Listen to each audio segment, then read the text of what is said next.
সমালোচিত অভিনেতা ও উপস্থাপক শাহরিয়ার নাজিম জয় বর্তমানে একটি বেসরকারি টেলিভিশন চ্যানেলে ৩০০ সেকেন্ড অনুষ্ঠানের উপস্থাপক হিসেবে রয়েছেন।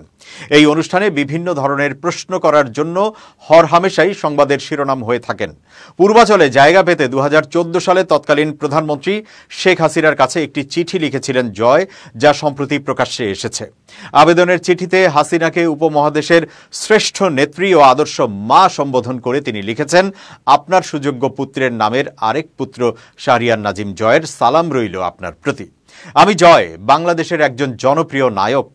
আপনার দোয়ায় গত ১৭ বছর ধরে আমি বাংলাদেশের জনগণের বিনোদনের অন্যতম উৎস হয়ে আছি টিভি পর্দায় এবং সুস্থ চলচ্চিত্রে। এই উপস্থাপক আরও লিখেছেন, আপনি অত্যন্ত দরদী এবং বাংলার মানুষের বিপদের বন্ধু।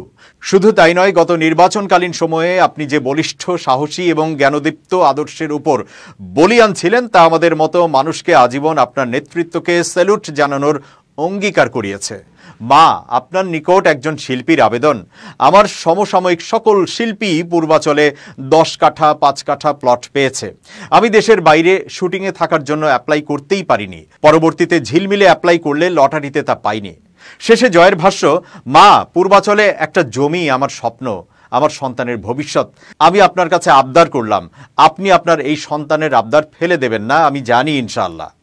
এ বিষয়ে জানার জন্য শাহরিয়ার নাজিম জয়ের সঙ্গে যোগাযোগের জন্য মুঠোফোনে একাধিকবার কল দেওয়া হলেও তিনি রিসিভ করেননি। এদিকে বিএনপি চেয়ারপারসন বেগম খালেদা জিয়ার গাড়ি বহরে হামলা করে তাকে হত্যা চেষ্টার অভিযোগে শাহরিয়ার নাজিম জয়ের বিরুদ্ধে মামলা করা হয়েছে। ঢাকার মেট্রোপলিটন ম্যাজিস্ট্রেট জাকি আল ফারাবির আদালতে ব্যান্ড শিল্পী আসিফ ইমাম বাদী হয়ে এই মামলা করেন।